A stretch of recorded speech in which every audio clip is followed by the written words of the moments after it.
Hold up, this music is not mine, so do not strike me or do any of that. But on a more serious topic, this is going to be my story.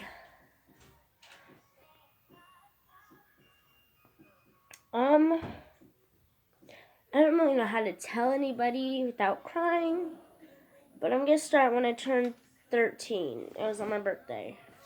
Now, this guy didn't sexual assault me, but if I hadn't said something or he hadn't shown anybody, I would be fine to this day, and I wouldn't be the way I am.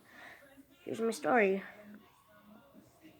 When I was 13, I liked this guy a lot because I thought we connected. And he kept pressuring me and wouldn't stop to send him stuff. And he kept pressuring me and saying that if I'm cool, I'll send it, and that if I want to be popular, to send it. And I did. Multiple times, because I thought it would make me cool, because, I always wanted to be popular. And I'm coming from McKinney, so I don't know anything about being popular. And so I did. And I thought it would make me cool.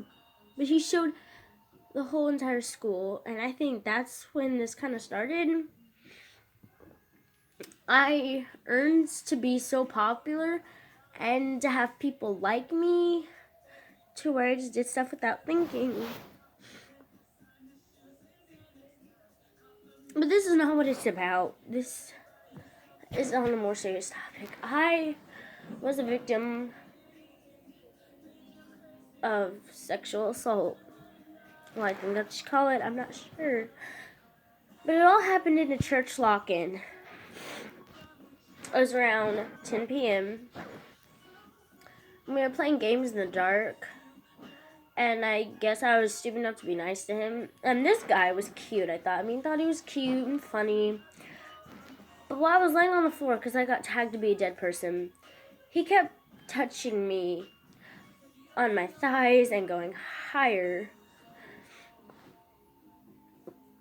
And of course, I thought nothing of it because I thought that's was something boys do all the time. And then I decided to go hide with him because him and a bunch of his friends were playing hide and seek, and these friends were younger than him. And I'm only 13. I was only 13, still 13. And his friends were 14 and stuff, like 1 year older than me, which was cool. And I thought he was like 15 and stuff, or 16. And so I decided to go hide with him. And we were walking around, and he pushed me into a room and cornered me. And he started messing with me and feeling up on me and grabbing me and saying that he likes the same stuff as me. And of course, I'm too scared to tell a boy no. Because I was taught that telling a boy no would make me seem like a bigger hoe. So I kind of didn't stop him. And my cousins kept asking, was I okay? Was there anything going on with him? And I just said, I'm fine. Because I was too scared to tell them.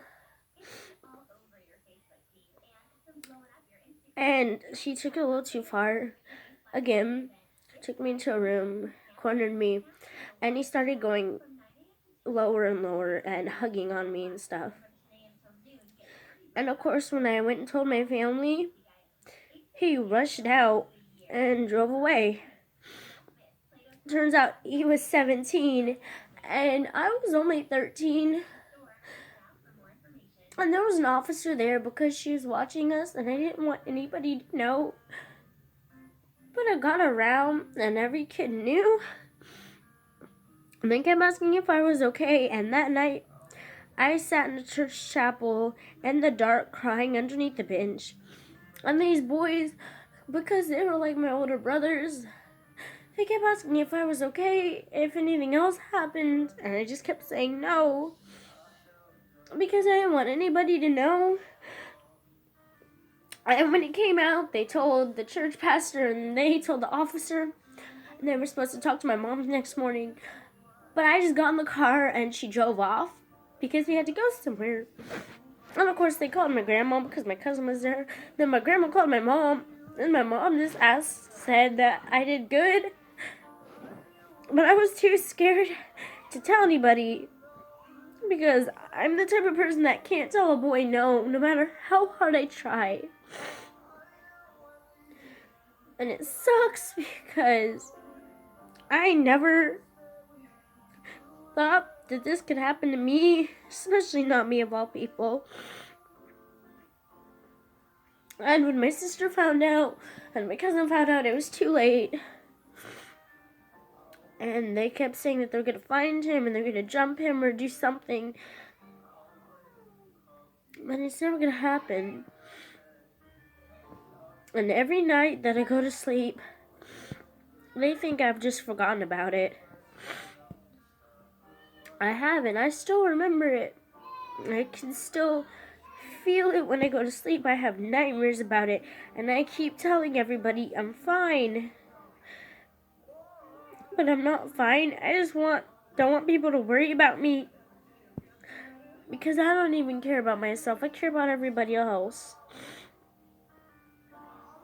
I thought I cared about myself. I thought that after that happened, I would feel so much better. And nothing's gotten better.